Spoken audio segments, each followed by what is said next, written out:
Alhamdulillahi Rabbil Alamin. Allahumma salli wa sallim ala sayyidina Muhammadin wa ala alihi wa sahbihi ajma'in. Rabbi shrah li sadri wa yassir li amri wahlul 'uqdatam min lisani yafqahu qawli, amma ba'd. Pertama-tama yang kita muliakan, kita cintai, yaitu para habaib, para zuriat Nabi kita Muhammad sallallahu alaihi wasallam, wabil khusus kepada akhina fillah Al-Habib Ali wal Habib Abdullah bin Hamid bin Ahsan, dan juga yang kita muliakan akhina fillah Al-Habib Mahdi Al-Haddar, Habib kita, Habib Banua, dan juga tak lupa yang kita muliakan para asatid, para tuan guru, para alim ulama, wabil khusus kepada guru kita bersama, yaitu Ki Haji Muhammad Yusuf, yang mana kita doakan mereka, para alim ulama kita, para habib kita, mudah Allah subhanahu wa ta'ala terus memberikan kesehatan, sehat jasmani dan rohaninya, umur yang barakah, umur yang panjang, sehat walafiat, selamat di dunia wal akhirah, dan mudah-mudahan beliau terus diberikan kekuatan oleh Allah subhanahu wa ta'ala, keistiqomahan di dalam mengajarkan akan ilmu-ilmu syariat yang pernah diajarkan oleh guru-guru beliau sampai bersambung kepada Nabi kita Muhammad sallallahu alaihi wasallam. Hadirin dan hadirat yang dirahmati Allah subhanahu wa ta'ala, 15 menit lagi lah selawas-lawas.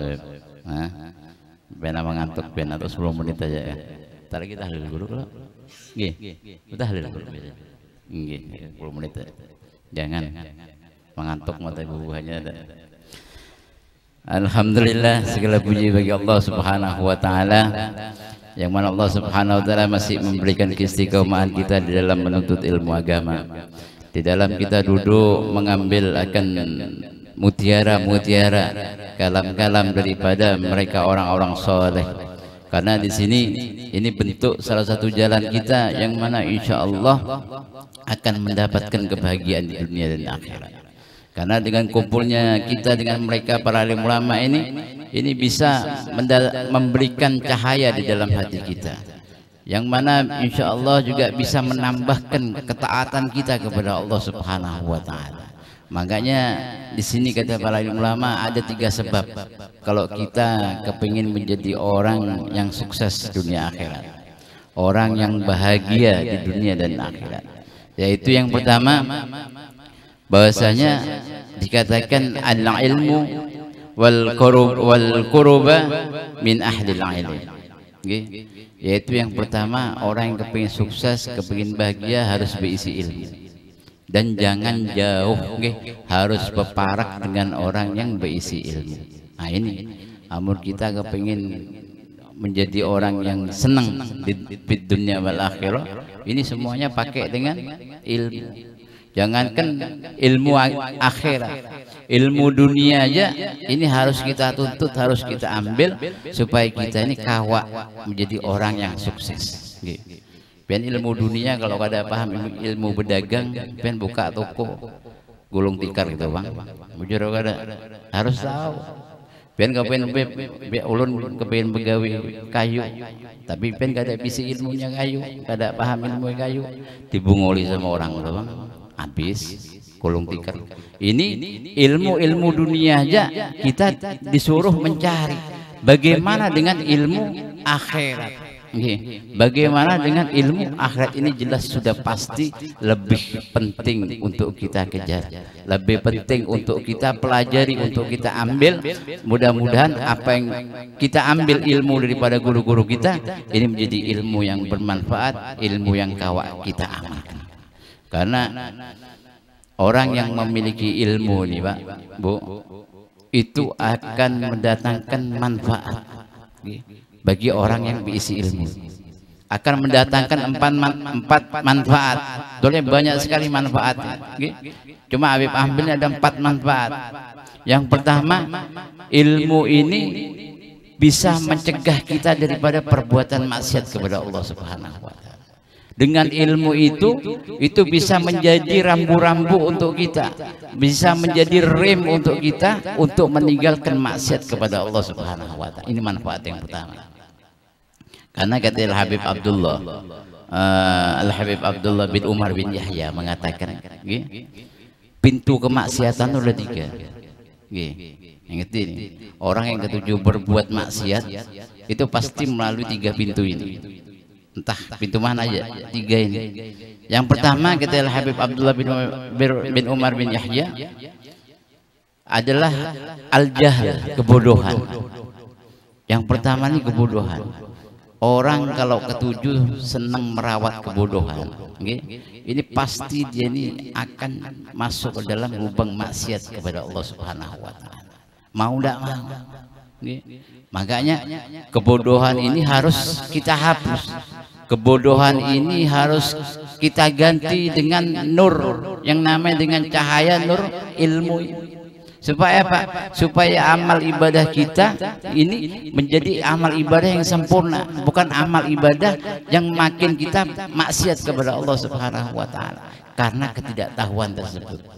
Makanya harus kita cari ilmu ini, harus kita gapain ilmu ini.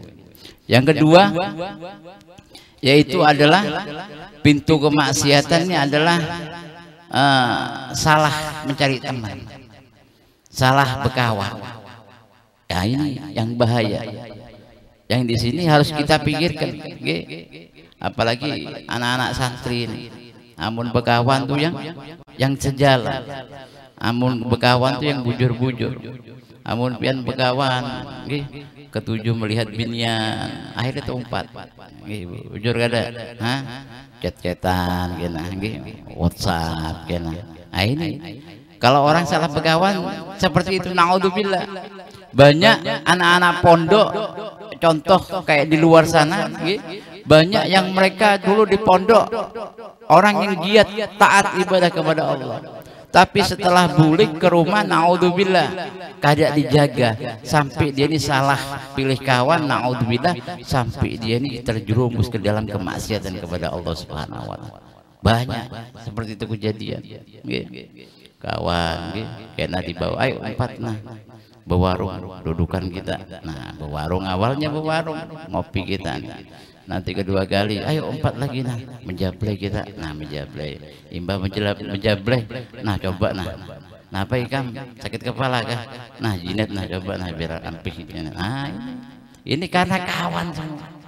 Makanya hati-hati, bahaya nih. Nah ini kalau kita salah berkawan itu bisa merupakan daripada pintu kemaksiatan kita, membuka akan kita maksiat kepada Allah Subhanahu wa taala. Sebagaimana kata Nabi kita Muhammad SAW dalam sabdanya, al-mar'u ala dini khalilih.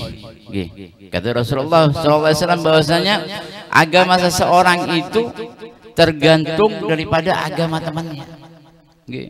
Makanya tadi kalau pian bisi kawan ketujuh binian, ya isinya di HP binian sebelah tangan. Tapi kalau pian bisi kawan yang senang berparak sama alim ulama, di HP-nya itu foto-foto alim ulama, nomor-nomor alim ulama, orang-orang soleh, tuan guru ini. Tapi kalau pian salah berkawan, ya gitu akhirnya. Karena apa? Karena agama seseorang ini tergantung daripada kawannya tadi. Mau ndak mau pasti pian akan terumpat. Andai kata pian berkumpul sama orang alim ulama, seorang orang yang soleh, pian berkumpul, pian ini orang biasa-biasa aja, mau ndak mau pasti pian akan mengikuti apa tingkah laku orang soleh tersebut. Yang awalnya pian ini pakai ketujuh pakai celana, ini kumpul di majelis, kumpul dengan orang-orang soleh, akhirnya pakai betapih. Amun sudah pakai betapih, pakaian alim ulama, ini bisa menjaga kita daripada maksiat. Masa biar hendak warung jable pakai gamis, nyaman apa kada? Ada nyaman, kada pas. Nah ini makanya penting kita nih berkawan tadi. Makanya kata Rasulullah, agama seseorang itu tergantung daripada agama temannya. Fal yandur ahadukum min yukhadib. Makanya kata Rasulullah, hendaknya seseorang itu memperhatikan dengan siapa dia berteman. Pakai kawan, lihat dulu. Kawan ini yang dimaksud kawan-kawan yang akrab, kawan yang dekat, kawan yang parah. Sahabat ini harus kita perhatikan di sini. Karena kalau kita salah berteman, berarti kita sudah membuka pintu kemaksiatan kepada Allah Subhanahu wa taala. Yang ketiga, parkir 10 sudah. Hajar nganu pintu kemaksiatan. Yang ketiga adalah hawa nafsu. Ini adalah merupakan pintu kemaksiatan, kata Habib Abdullah bin Umar bin Yahya, salah satu ulama di daerah Hadramut sana. Ini beliau mengatakan 3 pintu kemaksiatan. Nah, ini adalah yang pertama al-jahal, kebodohan, yang kedua adalah salah pilih teman, yang ketiga adalah hawa nafsu. Ini semua orang banyak dia melakukan maksiat kepada Allah pasti melewati salah satu pintu ini, pasti. Makanya di situ dengan pentingnya kita kumpul dengan mereka para alim ulama, karena dengan kita kumpul dengan mereka kita akan mendapatkan ilmu. Dengan ilmu inilah yang bisa mencegah kita daripada perbuatan maksiat kepada Allah Subhanahu wa taala.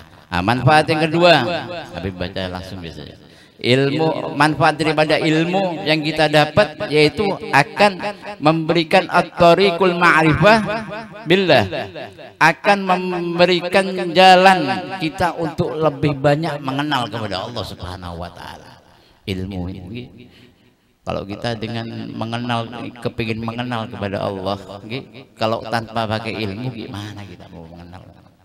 Dengan ilmu inilah kita banyak harus lebih mengenal. Cuma ampun maaf ampun bicara-bicara ilmu tentang mengenal kepada Allah, mau makrifat kepada Allah, itu yang belajar itu yang bujur-bujur, cari gurunya yang bujur-bujur, yang pas. Jangan sembarangan cari guru. Kadang ampun maaf, orang belajar makrifat nyari guru tapi di warung. Bujur kada, ambil mengopi, ambil rokokan, wah kisah sudah belajar makrifat kepada Allah dan wah gini. Cari guru yang bujur, sebab sekarang ini banyak guru-guruan, banyak orang guru-guruan ini banyak, hati-hati. Makanya di sini dengan ilmu kalau kita bujur itu kita akan banyak lebih mengenal kepada Allah Subhanahu wa taala. Dan yang ketiga manfaat daripada ilmu yaitu jarfa'i darajat, akan diangkat derajatnya oleh Allah Subhanahu wa taala. Ini lihat orang yang berisi ilmu, orang yang berisi ilmu itu pasti kalau di dalam majelis duduk di depan rata-rata kebanyakan, karena itu merupakan hiasan daripada majelis-majelis ilmu. Karena apa? Karena memang Allah angkat derajat. Kayak biarna contoh sudah bahari, kada suah beparak sama alim ulama. Beparak pian lawan Kiai Haji Muhammad Yusuf, beparak ya. Duduk rancak sering beelang ke rumahnya. Karena dilajari sama Kiai, sama Ustadz, diajari sama guru, dilajari. Coba ikapna belajar baca doa selamat, baca doa selamat. Karena imba tonton majlisan disuruh pian baca doa selamat. Kadang mungkin pian kalau sudah disuruh oleh guru, kadang mungkin duduk di belakang pasti di depan. Nah, ini Allah angkat derajatnya orang yang berisi ilmu. Makanya itu penting kita untuk menuntut ilmu agama. Dan yang keempat yaitu manfaatnya adalah sakinatul qulub, akan Allah beri ketenangan di dalam jiwanya. Karena orang yang berisi ilmu ini kada apa gerasa gerusu apa bahasa sini gegabah apa bahasa sini guru? Begegas apa bahasa sini? Apa? Ceroboh apa? Kada ada sedikit ada langsung saik mengenai ini. Kada. Orang yang berisi ilmu itu selalu diberi sakinatul qulub, ketenangan oleh Allah Subhanahu wa taala. Biarpun kayak datang musibah, kata dijelaskan oleh guru tadi, akan karena ada berisi ilmu di dalam diri, akan dia sabar sebagaimana yang diperintahkan oleh Allah Subhanahu wa taala. Ini pentingnya kita ini untuk menuntut ilmu. Makanya orang kalau sudah dia berisi ilmu, menuntut ilmu, berparak dengan para alim ulama, ini insya Allah bisa membuat jalan untuk mendapatkan kesuksesan di dunia dan akhirat. Yang kedua yaitu akhlakul karimah. Ini orang kalau kepingin sukses harus memiliki adab, akhlakul karimah. Karena penting di sini akhlakul karimah. Karena sebagaimana yang diceritakan oleh Abi Yazid Al-Bustami. Abi Yazid Al-Bustami ini mendengar di kampung sebelah ada seorang wali, ada orang soleh yang gini kisahnya sudah sampai ke langit, sudah kisah ini sudah. Akhirnya singkat cerita kepingin tahu, didatangi kampung sebelah, niat Jadi dihadangi si orang soleh ini, ulama orang soleh ini yang dikatakan wali tersebut, dia lagi ibadah, dihadangi, ditunggu. Akhirnya setelah selesai keluar dalam masjid, ini orang yang dikatakan wali tersebut berludah, di masjid berludah, kada ada adab di rumahnya Allah Subhanahu wa Ta'ala. Maka kata beliau mengatakan bahwasanya orang yang tidak bisa menjaga adab itu tidak akan pernah diberi amanah atas sir daripada Allah Subhanahu wa Ta'ala. Makanya penting adab biar kayak murid-murid ini adab di hadapan guru biar ini penting. Biar apa? Biar ilmu biar ini bermanfaat. Naudzubillah, kalau pian kurang ajar sama guru, itu ilmu bisa menjadi ilmu yang membawa pian kepada kerugian. Naudzubillah, bisa-bisa sampai melarat ya. Bisa-bisa sampai membawa ke melaratan. Karena apa? Karena tidak ada adab di hadapan guru. Makanya utamakan adab sini, sebagaimana Nabi kita Muhammad SAW, innaka la'ala khuluqin azim. Bahwasanya Rasulullah sallallahu alaihi wasallam adalah memiliki akhlak yang begitu agung kata Allah Subhanahu wa Ta'ala. Yang ketiga, yang terakhir, yaitu birrul walidain, bakti kepada kita. Ini dah orang yang bisa berisi ilmu, berparak dengan alim ulama, memiliki akhlakul karimah, memiliki adab dan bakti kepada kuitan. Inilah kunci daripada kesuksesan kita di dunia dan akhirat. Kalau orang kurang ajar, durhaka kepada kuitan, sudah lihat sudah. Orang yang kurang ajar sama durhaka sama kuitan, kada ada pasangan hidupnya nyaman. Lihat sudah. Pian lihat di mana-mana sudah pian lihat, pasti sakit hidupnya. Karena apa? Karena ridallah biridul walidain. Karena salah satu bentuk daripada bakti, salah satu yang paling kecil aja bakti kita kepada kuitan, jangan sampai kita lupa doakan kuitan sehabis kita sholat. Bisa kalau doa kuitan? Ini anak-anak ini doa kuitan kah pian? Doakan kuitan pian? Bisa ya kalau doa kuitan apa? Rabbighfirli wali walidayya warham kama rabbayani shaghira. Ini Habib dipesan sama Habib punya umi, jangan sampai dilepas. Amung kawa sehabis sholat doakan kuitan, karena mendoakan kuitan insya Allah ini salah satu bentuk daripada bakti kita. Kalau bakti sama kuitan ini banyak, sebagaimana terakhir sudah kisah di zaman Nabi Musa. Di zaman Nabi Musa ini mendapatkan gelar kalamullah, yang mana Nabi Musa ini kepingin tahu teman duduknya di dalam surganya Allah Subhanahu wa Ta'ala. Jadi bertakwa sama Allah, ya Allah, siapa kira-kira temanku nanti di dalam surga yang Kau ya Allah. Kata Allah Subhanahu wa Ta'ala berfirman di situ, wahai Musa, kalau engkau kepingin tahu surga apa teman engkau di dalam surga, engkau cari kawan kau tuh orang pasar, sidin berjual daging, itu adalah temannya engkau. Nabi Musa terkejut, oh ini seorang nabi berisi kawan penjual daging, dan bayangkan orang pasar lagi. Kalau setidaknya kan ini seorang nabi, pasti orang yang soleh, pasti seorang ulama atau seorang nabi juga. Tapi di sini dikatakan oleh Allah ini orang penjual daging. Terkejut Nabi Musa, wah apa nih amalan istimewa daripada orang ini, kepingin tahu. Jadi tolak ke pasar Nabi Musa. Tolak ke pasar, dilihat dari kejauhan. Nah, pena topi bemiring, baju bekaos, betato pulang. Nah, ini siapa nih katanya? Apa gerang amalan ini katanya? Akhirnya singkat cerita, di sini Nabi Musa mendatangi silaturahmi, hendak bermalam.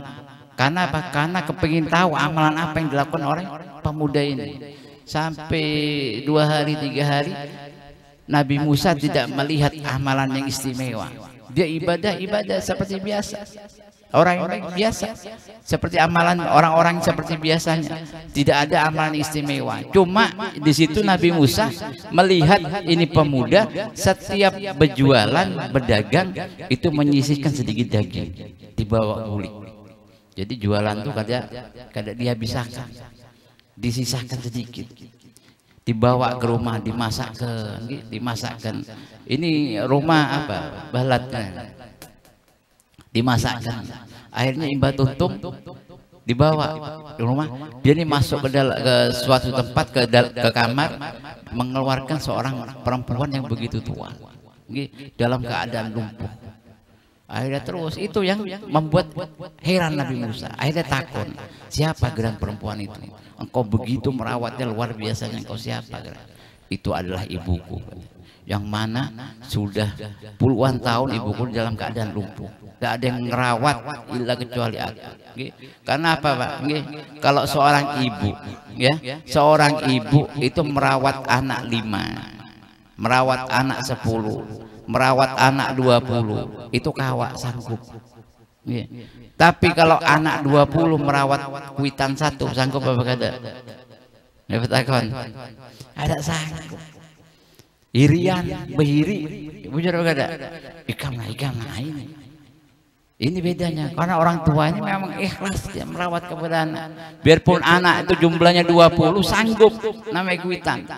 Tapi sebaliknya anak 20 untuk merawat 1 kuitan kada sanggup, berebut, saling behiri. Ini naudzubillah. Nah, ini pemuda ini mengatakan, aku merawat Maharagu, mandi apa keperluannya ibuku, aku yang mencukupinya.